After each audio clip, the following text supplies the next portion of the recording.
자, 안녕하세요. 저는 방문과학에서 전공생물 담당하고 있는 신범식이라고 합니다.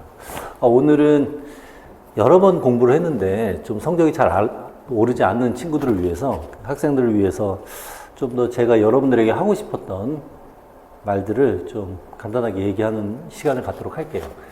그러니까 열심히 하고 또 합격하고자 하는 간절함 같은 것들이 있는데 뭔가 그 해결 방법이 좀 어떤 건지 잘 모르겠다. 그런 친구들 이 시간이 좀 도움이 됐으면 합니다. 자, 그러면 간단히 한번 살펴볼 텐데요. 일단 뭐 출제 경향 볼 텐데, 출제 경향 여러분들은 잘 알죠. 그래도 간단히 한번 봅시다. 용어 같은 것들을 다 물어보고 있습니다. 이러한 세세한 것들을 다 물어봐요. 그리고 기작도 같이 물어보죠. 그래서 예전에는 뭐 특정 용어를 기입형에서만 묻는다 이렇게 생각을 했었는데, 서술형에서 작성 방법 첫 번째로 이러한 효소명이라든가 세포명들을 종종 묻습니다. 그리고 두 번째부터 이러한 기작 과정을 이해하고 있는지 전체적으로 서술하라 이런 식으로 묻고 있죠. 그리고 이제 수식, 특정 몇 개의 수식은 알아야 문제를 풀 수가 있고요. 또 계산하는 문제들이 종종 나옵니다. 그래서 단순 산수 문제들이 좀 나와서 그런 것도 여러분들이 실수하지 않도록 조심해야 되고요. 그리고 이제 작년 같은 경우는 실험을 해석하는 문제보다는 실험을 이해하는 문제가 나왔었는데 그 전에 좀 실험을 해석하는 그런 문제들도 있었습니다. 그래서 실험과 관련된 문제들이 있었고요. 특히 이제 생명공학 파트 관련돼서 실험. 근데 이러한 실험 같은 경우는 단기간에 해서는 안 되고 이론 과정을 공부할 때 실험 내용들이 나오면 실험을 어떻게 해석하는 실험 해석에 대해서 어떻게 접근하는지를 평소에 이제 익히는 게 중요합니다. 그래서 공부하면서 실험 내용이 나오면 접근하는 방법을 자신의 것으로 소화하도록 그 실험 해석할 때 항상 생각하면서 보는 연습이 필요할 거고요. 이런 것도 뭐 이론 과정 하다 보면 자연스럽게 이해될 수 있습니다. 자, 그리고 기출문제 변형이 뭐 10년 정도 된 거, 뭐 평균적으로 봤을 때 10년 정도 예전의 거, 그런 것들을 주로 이제 변형된 형태로 나오고요. 임용 기출 문제가 변형된 형태로 나오기도 하고 가끔 밑에 피트 쪽의 문제도 나오고 있죠.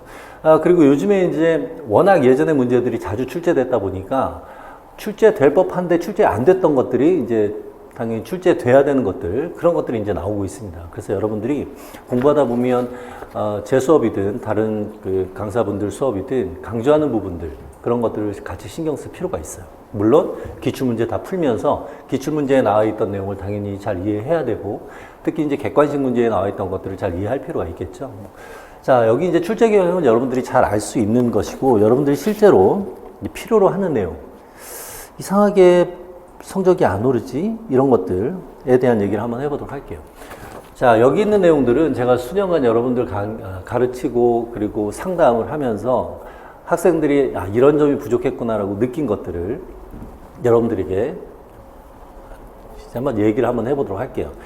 그리고 여기에 있는 내용들은 제가 이제 그 대표적으로 두 권의 책이 여러분들에게 필요한 내용이 담겨져 있어서 그 책 내용 위주로 얘기를 할 겁니다.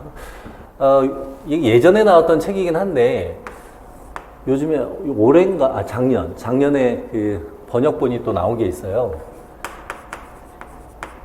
여러분들이 이걸 읽을 필요는 없고요. 자, Start with Why라는 책이 있고요. 그 다음에 Outlier라는 책이 있습니다. 자, 요 Outlier라는 책은 10,000시간의 법칙을 설명하고 있어요. 이게 이제 베스트셀러로 한 10여 년 전부터 유행을 했었던 건데 여러분들에게 10,000시간까지 필요하지 않습니다.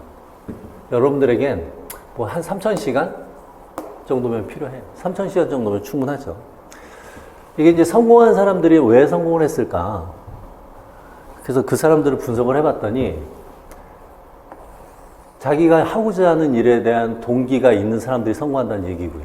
두 번째로는 성공한 사람들 봤더니 10,000시간 정도 이상의 시간을 투자를 했더라.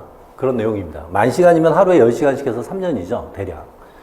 근데 여러분들은 뭐 10시간씩 3년은 필요 없고요. 10시간씩 정말 제대로 집중해서 공부한다면 3,000시간이면 충분하죠. 3,000시간이면 10달이죠. 여러분들 1월달부터 공부해서 10월까지, 11월에 시험을 보니까 어차피 11월에는 정리하는 시간이기 때문에 3,000시간. 단순하게 이 3,000시간이라는 것은 물리적인 시간이 아니라 질적 시간입니다. 그래서 여러분들이 정말 내가 후회하지 않을 정도로 공부를 했다는 느낌이 들면 충분히 합격할 수 있는 그런 거예요. 근데 여러분들도 열심히 하죠. 근데 왜 안 될까? 한번 쭉 살펴보도록 해봅시다.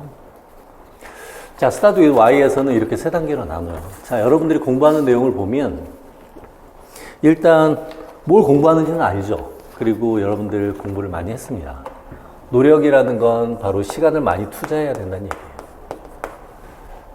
어떤 친구들은 시간을 투자하지 않고 나올 법한 것들만 공부하는 그런 요령을 피우는데, 요령 피워서 합격하는 친구들은 거의 못 봤고요. 정말 열심히 하는 친구들이 합격합니다. 이건 당연한 얘기죠. 모든 사람들이 이러한 행동을 합니다. 이런 내용들도 공부를 하고. 자, 그런데 열심히 했는데도 안 되는 친구들이 있어요. 실제로 3년, 4년 공부하다가 안 되겠다 싶어서 제 수업을 또 새로 듣는 친구들이 있는데, 그 친구들은 아예 일반 생물학부터 듣더라고요. 그래서 일반 생물학 듣고, 저하고 이제 상담도 하고, 또 뭐 인강에서 일반 생물학 듣고, 심화 과정되는 실강 들으면서 또 상담하던 친구들이 있는데, 그 친구들 보면 방법적인 게 잘못된 친구들이 있고요. 또 어떤 친구들은 자기가 왜 공부해야 되는지 동기부여가 안 된 친구들도 있습니다. 또 반대로 초시생인데 이런 것들을 다 갖춘 친구들은 바로 합격을 했었어요. 자, 그럼 무슨 내용인지 한번 봅시다. 어떤 친구들 이제 보면 정말 열심히 공부를 했대요. 3년 동안. 특히 제 수업을 듣기 전에 달달달달 외우면 이해가 된다는 소리를 들어서 달달달달 외웠대요. 그리고 일반 생물학 책을 10번 보면 합격한다는 소리 듣고 최대한 본 게 4번을 봤다고 하더라고요. 그런데 떨어졌다면서 왔어요. 그리고 일반 생물학 수업, 인강 수업 듣고 심화 때 저랑 상담을 하면서 일반 생물학을 제가 책을 읽은 내용하고 다르다, 이런 얘기를 하더라고요. 모르는 상태에서 읽으면 당연히 잘못된 개념을 머릿속에 집어넣게 되죠. 그러면 심화 과정도 이해가 안 되고 문제에서 뭘 원하는지도 모르고 이상한 답만 씁니다. 그런데 수업을 듣고 아, 이게 그 내용이었구나, 그렇게 생각을 했대요. 그리고 암기하느라고 정말 죽을 뻔할 만큼 열심히 했는데 성적이 56점 만점에 한 30점대 계속 그렇게 나온 겁니다. 근데 제 수업을 들으면서 이해 위주로 수업을 들으니까 이해가 되고 암기할 내용이 줄어들면서 그 친구 합격하고 나서 이제 몇 번 찾아왔는데 항상 그 찾아올 때마다 얼굴이 확실히 달라졌어요. 그 전에 상담할 때는 눈물도 그렁그렁 했었는데 언제 그랬냐는 듯이 재밌게 잘 지내고, 그리고 심심하다고, 학교에만 있으니까 심심하다 막 이러면서 여유 부리면서 얘기를 하더라고요. 여러분들도 이제 그런 날이 오겠죠. 자, 이해를 하잖아요. 하면 할수록 외우는 양은 줄어듭니다. 여러분들이 이제 답을 쓸 때 서술형의 경우 4줄이잖아요. 10점짜리는 없으니까. 자, 이렇게 몇 문장을 보통 한 문제의 답에 몇 문장을 쓰냐면 대개 한 2-3문장 정도 씁니다. 여러분들이 그 기작을 이해할 때 전체를 달달달달 외우는 게 아니죠. 이해를 딱 하면 답을 쓸 때는 특정 용어만 사이사이 집어넣으면 돼요. 여러분들에게 뭐 논술 실력, 문장 실력을 물어보는 것이 아니기 때문에 필요한 용어만 딱 들어가면 당연히 채점하는 사람도 맞다라고 합니다. 그러니까 어렵게 생각할 필요는 없어요. 단순하게 생각하세요. 그래서 키워드 위주로 공부를 하고요. 이해를 할 필요가 있습니다. 이해를 많이 하면 할수록 그 키워드를 자주 볼 수가 있게 되고요. 그 키워드 몇 가지만 머릿속에 집어넣으면 되는데 반복 복습을 하면 이해도 더 잘 되고요. 암기할 양도 더 줄어듭니다. 그래서 공부를 어렵게 할 필요는 없고요. 쉽게 할 필요가 있어요. 그래서 이해하는 게 중요한데요. 방금 얘기한 것처럼 이런 이해를 하고 암기를 하는데 도움이 되는 것이 바로 이 반복학습이에요. 자, 그래서 이 반복학습이 되면 더욱더 잘 이해가 됩니다. 왜 그러냐면 지금 우리가 배우는 내용은 그 특정 영역에서 배우고 끝나는 것이 아니라 이 내용이 뒤에서 계속 반복돼서 나옵니다. 그리고 뒷부분 공부할 때 앞부분을 같이 공부하면 앞부분 내용이 이게 그 의미였구나, 이게 어떤 식으로 사용되는구나, 뒷부분에서는 앞부분에서 이런 내용들이 여기서 적용되는구나, 그래서 이런 의미구나, 이게 제대로 이해가 됩니다.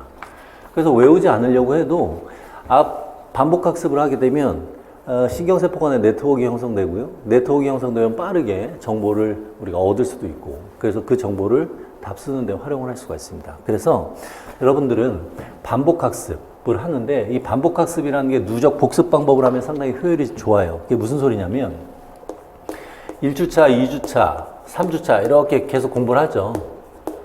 어떤 친구들은 그 전주만 공부하고 앞에 있는 내용들을 등한시하게 되는데 그렇게 하면 안 됩니다. 자, 1주차 때 공부한 내용 2주차 때 복습을 하죠. 자, 3주차 때도 또 복습을 해줘야 돼요. 물론 3주차 때 2주차 내용 복습하죠. 자, 그 다음에 4주차 되면 3주차 때 내용을 복습을 하는데 이때 2주차 내용도 같이 복습하고요. 1주차 내용도 같이 복습을 해줘야 돼요. 자, 이렇게 반복해서 복습을 해주면 1주차 내용을 복습을 하는 횟수가 반복될수록 이때 필요한 시간이 줄어들어요. 그러니까 실제로 몇 배를 공부를 하는 게 아니라 대략 한 1.5배에서 2배 정도면 충분합니다. 여러분들이 공부하는 시간이 물론 빠듯하겠지만, 복습하는 시간이 빠듯하겠지만, 이제 공부를 하면서, 앞 내용들이 이제 머릿속에 딱딱 남는 느낌이 들면 공부가 또 재밌어져요. 이게 모를 때는 재미가 없지만, 이제 공부하는 느낌이 날 때는 또 재밌습니다. 그래서 이 방법을 쓰는 게 좋은데, 이걸 안 해요. 학생들에게 이해하고 암기하세요 하면은 이해를 하려고 노력은 합니다. 근데 그 시간에는 이해해도 그 다음 주에 되면 다 까먹어요. 왜? 복습을 안 하니까. 그래서 제가 이제 하다 안 되겠다 싶어서 복습용 문제를 줬어요. 그래서 문제 풀면서 자기가 복습한 내용이 뭔지 알겠지. 안 푸는 친구도 있더라고요. 그 다음에 또 이제 실패해서 오는 친구들 열심히 복습용 문제를 풀고 질문해서 너 작년에 푼 문제인데 왜 이렇게 질문을 해? 그러면 올해부터는 열심히 하려고요. 하라는 거 해야 되는데 안 했다는 얘기예요. 문제를 안 풀었다는 얘기는 복습을 안 했기 때문에 문제를 못 푸는 거죠. 자, 그 다음에 지금은 좀 코로나 때문에 힘든데 예전엔 제가 학생들 스터디 그룹 수업이 끝나면 한두 시간 정도 스터디 그룹을 하면서 그날 배운 내용들 서로 얘기하고 모르는 내용 질문하라고 했습니다. 그래서 스터디 그룹을 통해서 잘못 알고 있는 5개념 질문을 하게 했어요. 지금은 스터디 그룹이 안 되지만 끝나고 질문할 수는 있죠. 그래서 그날 배운 건 그날 익혀두면 복습을 혼자 할 때 머릿속에 더 정확하게 5개념을 갖지 않고 정확한 개념을 공부를 할 수가 있겠죠. 근데 이런 것들을 안 하게 되면 이제 문제가 생기는 거예요. 자, 그러면 왜 복습을 잘 안 하게 될까? 공부하려고 했는데 잘 몰라요. 이해하려고 시간을 투자하다 보니까 시간은 길어지고 하기는 싫어지고 그게 반복되면 한 주 건너뛰면 그 다음 주에 당연히 안 하겠죠. 그럼 그 다음 주도 건너뛰고 그러다 보면 가장 고비가 되는 게 5월, 6월 달입니다. 그래서 이론 과정이 끝나는 시점 돼서 5월, 6월 달 때 날씨는 따뜻하고 봄바람 살랑살랑 불다 보니까 학생들이 이제 오늘 한 주 쉴까? 이런 느낌? 문 풀 때 열심히 또 복습하면 되겠지. 그때 또 열심히 하면 되겠지. 이런 마인드를 갖게 되면 그냥 미뤄지는 겁니다. 그러면 실패할 확률이 높아요. 그래서 그때마다 반복 학습을 계속 해줘야 되는데요. 이렇게 반복 학습을 하게 되면 정확하게 이해가 되고요. 암기 내용도 점점 수가 줄어들겠죠. 자, 그러면 이 반복 학습이 잘 안 되는 이유는 집에 와서 봤을 때 시간이 오래 걸리기 때문에 그렇죠. 왜 그러냐면 이 단기 기억이라는 게 실제로는 우리가 이제 어떤 내용을 배우면 단기 기억 다음에 장기 기억화 됩니다. 자, 단기 기억은 수분에서 수십 분이에요. 그러니까 수업을 딱 듣고 쉬는 시간이 딱 되면 까먹을 수가 있습니다. 그래서 바로 다시 봐야 돼요. 장기 기억해야 돼요. 그래서 이 시간 동안에 요 장기 기억하는 것은 그 한 타임 끝나고 쉬는 시간 있죠. 쉬는 시간을 잘 활용해야 되는데 쉬는 시간 때 유튜브 보는 친구들도 있고 카톡하고 그런 친구들은 걱정되죠. 옆에서 지켜볼 때. 내가 계속 잔소리할 수도 없는 거고. 자, 그리고 그때 쉬는 시간 동안에 전체적으로 쭉 훑어보면서 이해 안 되던 부분 한두 가지 정도 쉬는 시간에 질문을 해야 돼. 질문도 안 하는 친구도 있어요. 수업은 열심히 듣고 지각 결속 안 하고 한다고 하는데 왜 성적이 안 나올까? 질문을 안 하기 때문에 그렇습니다. 인강학생들도 그 한 타임 끝나고 자기가 이제 나름대로 한 타임 끝나고 쉬는 시간 갖는 동안에 그냥 쉬지 말고요. 쭉 한번 다시 보고 그다음에 이해가 안 되는 것들 질문할 거 체크해놔서 질의응답란에 질문을 해야 되는데 질문 또 안 하게 되면 그냥 넘어가는 겁니다. 그러면 나중에 복습을 하려고 해도 머릿속에 남아있질 않으니까 그리고 정확하게 머릿속에서 떠오르질 않으니까 공부하는 시간이 길어질 수밖에 없어요. 이때 장기 기억화 하잖아요. 장기 기억하면 복습하는 데 도움이 됩니다. 머릿속에 남아있으니까. 그런데 그리고 복습하면 복습할수록 우리 신경세포는 가소성이 있어서 시냅스가 더욱더 강화됩니다. 그렇게 강화되면 더 머릿속에 오래 남는 거예요. 여러분들은 11월 말일까지 머릿속에 남겨놔야 되죠. 뭐 2차까지 고려를 한다면 그 다음에 1월까지 남겨놔야 되죠. 그러니까 1년 동안 남기려면 계속해서 머릿속에 장기 기억하는 반복 과정을 거쳐야지 머릿속에 네트워크가 제대로 형성될 수가 있겠죠. 그래서 이걸 해줘야 돼요. 자, 그런데 이렇게 하라고 해서 열심히 하는 친구들이 있는데요. 똑같은 시간을 투자해서 이렇게 한다고 하는데도 잘 안 되는 친구들이 있어요. 왜 그러냐면 공부할 때 마음가짐입니다. 집중을 제대로 해줘야 돼요. 1시간을 2시간처럼 활용해서 공부하는 친구들이 있고요. 2시간을 1시간처럼 소모하는 친구들이 있습니다. 공부하다 말고 딴짓하고 공부하다 말고 딴 생각하고 그리고 수동적으로 눈만 뻐끔뻐끔하고 자꾸 머릿속에서 공부할 때 생각을 해줘야 되는데 집중을 안 하기 때문에 그래요. 이게 집중이 돼야 이것들이 다 잘 될 수가 있는데. 자, 그럼 집중하는 방법이 무엇이냐? 주변 정리해야 돼요. 친구들 좀 1년 동안은 좀 거리를 두고요. 그리고 뭐 유튜브 참고, 게임 참고, 그런 것들을 좀 참아야 돼요. 그 사회 돌아가는 것도 좀 참으세요. 뉴스 같은 것도 좀 적게 보고. 어떤 친구는 주변 돌아가는 걸 잘 알더라고요. 너무 잘 알아요. 얘기를 해보면, 쉬는 시간에 얘기를 해보면 나보다 더 주변 돌아가는 걸 잘 알고, 뭐 주식에 대해서도 잘 알고, 게임에 대해서도 또는 어떤 유튜브 프로그램 이런 것들 너무 잘하는 친구들이 있는데 그러면 안 되죠. 머릿속은 용량은 한계가 있습니다. 다른 것들이 끼어들면 집중할 수가 없어요. 그리고 계획을 짜야 돼요. 계획을 안 짜면 그냥 세워라 내워라 공부를 합니다. 자, 예를 들어서 오늘 10시간 할 거다. 그럼 10시간을 다시 1시간씩 세분화하고요. 1시간 동안에 어느 정도의 양을 공부할지를 따져줘야 돼요. 그러니까 단순한 물리적인 시간이 아니라 질적 시간. 하루에 10시간씩 질적인 시간을 활용할 수 있도록 계획을 잘 짜줘야 돼요. 물론 방금 얘기한 것처럼 단순하게 시간만 하는 것이 아니라 오늘은 이 정도의 분량을 하겠다. 자, 이런 것들이 되면 가능하죠. 자, 그런데 이렇게 집중을 한다고 하는데도 잘 안 되는 것, 집중이 잘 안 되고 자꾸 딴 생각하게 되는 그 이유가 무엇이냐면 예가 부족하기 때문이에요. 이게 가장 중요한 겁니다. 똑같은 일을 한다 하더라도 자기가 목적의식이 있으면 돼요. 그래서 계속 동기부여를 해줘야 돼요, 공부할 때. 자, 그런데 그게 쉽지가 않죠. 그래서 간절함을 가져야 돼요. 아, 내년에 또 있는데 뭐 이런 생각하면 안 되죠. 초시생들 같은 경우는 원래 1년 만에 안 되잖아요. 2, 3년은 해야 된다던데요. 그런 친구들은 잘 안 돼요. 간절함이 있어야 돼요. 그리고 여기에 추가로 또 어떤 친구들이 합격을 하느냐. 아무 생각 없는 친구들.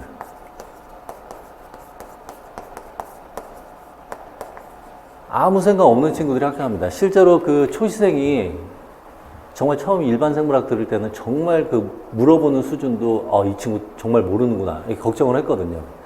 근데 1차 끝나고 왔어요. 실수로 2문제를 틀렸대요. 2-3개를.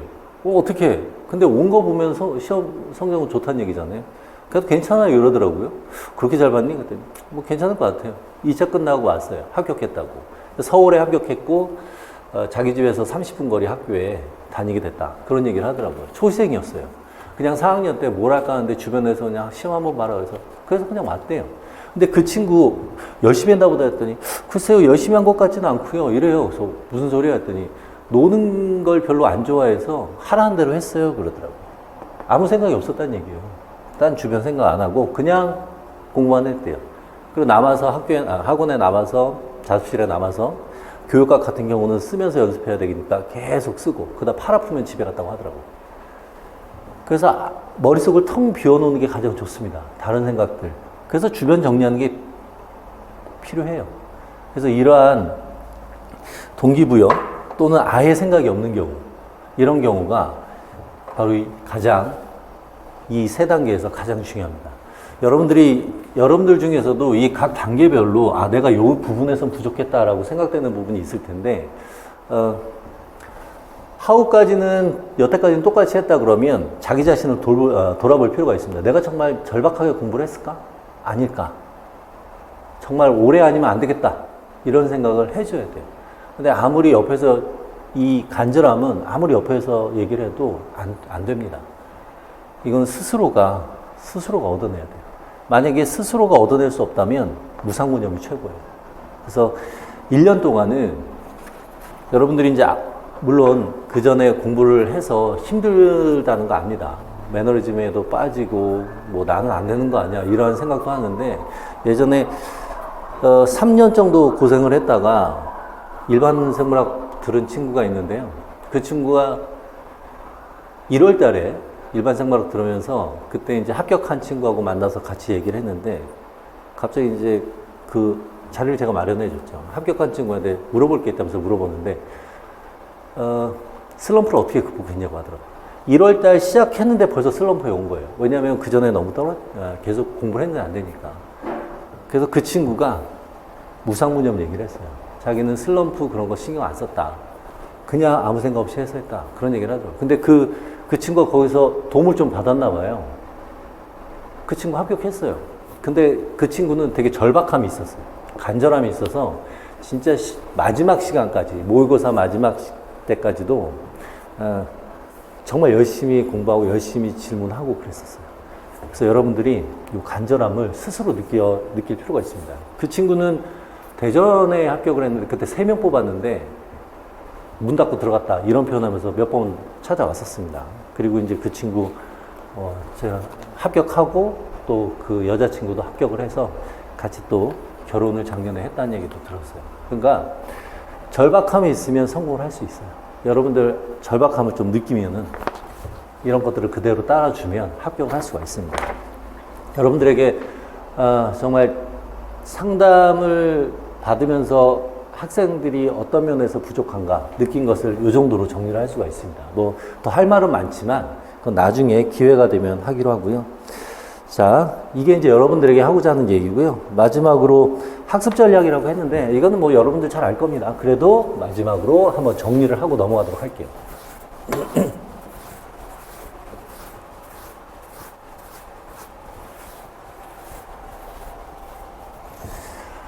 자, 이론 시간은 여러분들이 인풋하는 시간입니다. 그죠? 문풀 기출은 인풋이 아니라 인풋을 보완하는 시간이에요. 그리고 이때 이론 과정만 보는 것이 아니라요. 아웃풋도 연습을 해줘야 돼요. 알고 있는 걸 끄집어내는 건 또 다른 얘기입니다. 그래서 아웃풋 연습해주고요. 모의고사 때는 아웃풋을 완전히 자기 것으로 할 수 있게끔 어떤 문제 유형에서 어떤 식으로 적용해서 내가 알고 있는 걸 끄집어내야 되는지. 그럼 이런 것들이 완전히 이루어지려면 어떻게 해야 돼요? 이론 시간에 복습 잘 해줘야 됩니다. 계속 반복해서 복습을 해줘야 돼요. 자, 문풀 때는 어때요? 이론 내용 등한시하면 안 되겠죠? 당연히 복습을 해줘야 돼요. 자, 이론 내용이 제대로 복습이 된 상황이라고 한다면, 자기 것으로 된다고 한다면, 문제 풀면서 자기가 부족한 면들이 있다고. 그래서 복습을 통해서 부족한 면을 체크를 하고요. 그리고 까먹지 않도록 계속해서 반복해서 보는 과정이 필요합니다. 자, 그 다음에 이제 모의고사 때. 이때도 복습하고 정리를 해줘야 됩니다. 시험 보기 전까지 계속 이론 내용을 봐줘야 돼요. 그런데 처음부터 끝까지 천천히 보는 것이 아니라 이제 모의고사 때 같은 경우는 쭉 한번 훑어보다가 이거 잘 기억이 안 나는데 이런 것들은 표시를 해주면서 시간을 세이브를 할 수가 있습니다. 그런 식으로 정리를 최종적으로 해주는 거고요. 그렇다면 이때 모의고사 때 정리할 때 책 가지고 정리하면은 너무 산만해 있기 때문에 머릿속에 안 들어옵니다. 그래서 이때는 단권화한 것이 상당히 필요해요. 그래서 이론 과정 때는 단권화, 시간이 투자 좀 필요하다 하더라도요, 단권화를 해줘야 되는데, 이 단권화라는 건 언제 필요하냐면요. 물론 이때도 도움이 되지만, 특히 정리할 때, 이때 상당히 많이 도움이 돼요. 어떤 초시생, 몇 해 전에 초시생 여학생이 있었는데, 그 친구가 열심히 했어요. 질문도 잘하고. 근데 모의고사 1회를 받았는데 56점 만점에 30점대를 받은 거예요. 그래서 열심히 했는데 왜 이러지? 라는 생각을 했어요. 알고 봤더니 그 친구가 1차 끝나고 나서요. 합격을 했어요. 왔더라고요. 찾아왔더라고요. 1차는 합격했는데 2차는 좀 떨어졌다. 그래서 1차도 어떻게 합격했냐.